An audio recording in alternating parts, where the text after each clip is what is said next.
This is Inside Indiana Business Radio for the afternoon of Thursday, January 18th, 2024. I'm Kate Sharon. West Fork Whiskey Company, an Indianapolis-based craft distillery with major operations in Westfield, has linked with an investment firm to land up to $18 million in capital to allow the distillery to expand production and accelerate growth. West Fork announced this week that it entered a partnership with Indianapolis-based Wabash Investments that involves an initial investment of $3 million. Blake Jones, one of West Fork's 3 co-founders, said the company needed an investment partner to grow regionally and nationally. This infusion of capital provides us the liquidity in order to invest in increased production, meaning literally the production of barrels of bourbon. Mm-hmm. An additional $10 million to $15 million will be spent supporting production contracts and additional real estate development at West Fork's property in Westfield, which features a 35,000 square foot agritourism facility.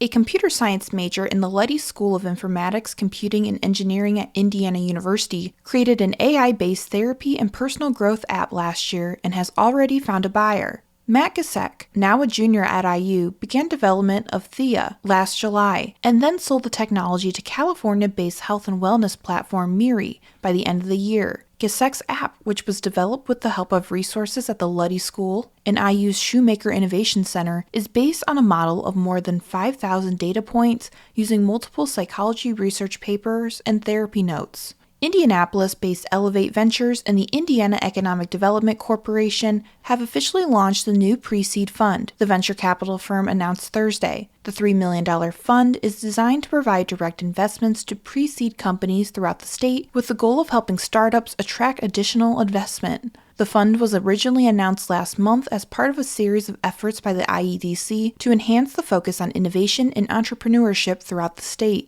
Investments made through the fund will range from $20,000 to $100,000. From the number one source for Indiana business news, this is Inside Indiana Business Radio. Looking for a great way to tip off the 2024 NBA All-Star Weekend in Indy? I'm Gary Dick, inviting you to join business and community leaders from throughout the state at the Economic Club of Indiana Luncheon, sponsored by IBJ Media. It's February 15th at noon at the Indiana Convention Center. I'll be interviewing NBA Commissioner Adam Silver, giving you an inside look at the league and all things All-Star Weekend.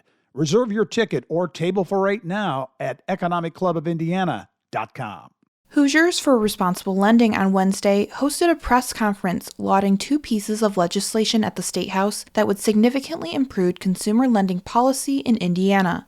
IIB's Alex Brown has more.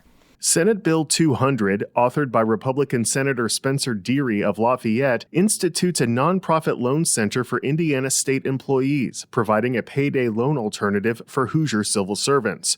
The bill passed the Senate Insurance Committee unanimously and now heads to the full Senate for a vote as soon as Tuesday. Hoosiers for Responsible Lending also supports House Bill 1171, authored by Democratic Representative Kerry Hamilton of Indianapolis, which caps payday loans at 36% annual percentage rate, like the Military Lending Act. That bill awaits a hearing in the House Committee on Financial Institutions. Capping interest rates on Indiana payday loans at 36% APR could have saved Hoosier borrowers more than $26 million in 2021, according to an analysis released by the Indiana Community Action Poverty Institute. Loans during that period averaged just $386, but payday lenders collected over $29 million in finance charges. Hamilton said a 349% interest rate on a 14-day loan is happening every day in Indiana and called it simply unreasonable. Alex Brown, Inside Indiana Business Radio. Purdue University-affiliated software company Quantum Research Sciences will use a $2.5 million contract to deliver the U.S. Department of Defense's first operational production-level quantum computing software. The Lafayette-based company's contract is a 3-year Phase 3 small business technology transfer contract from the U.S. Air Force, which will be the business's first customer. CEO Ethan Crimmins said in a news release that the company's software identifies inventory levels. The software, Purdue said, will improve accuracy and optimize the Air Force's supply chain management, especially for sporadic and rarely used parts. It also will support defense staff with knowing when inventory is needed and solving complex issues.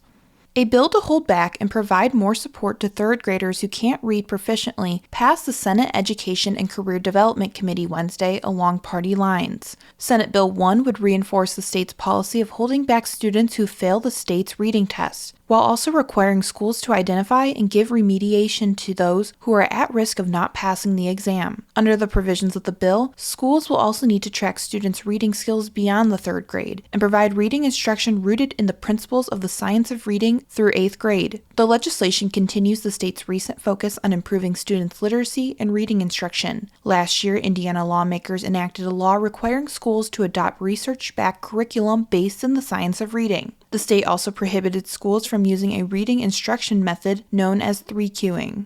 The U.S. Department of Labor found that Indianapolis-based Protection Plus Incorporated has violated a federal law for the third time in 5 years after it did not pay its guards accurate overtime rates, the department announced on Wednesday. A Wage and Hour Division investigation concluded that 31 security guards are owed $28,334 in overtime back wages and liquidated damages. The company also has to pay $27,597 in penalties for violating the Fair Labor Standards Act. From January 2021 to November 2022, the division said Protection Plus did not pay overtime rates for some employees and paid others incorrect rates that varied based on different jobs worked during the same week. It also said the business failed to have accurate payroll records.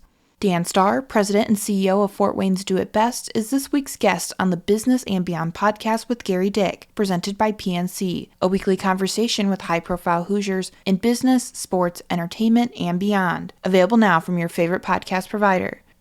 I'm Kate Sharon for Inside Indiana Business, Radio on Demand.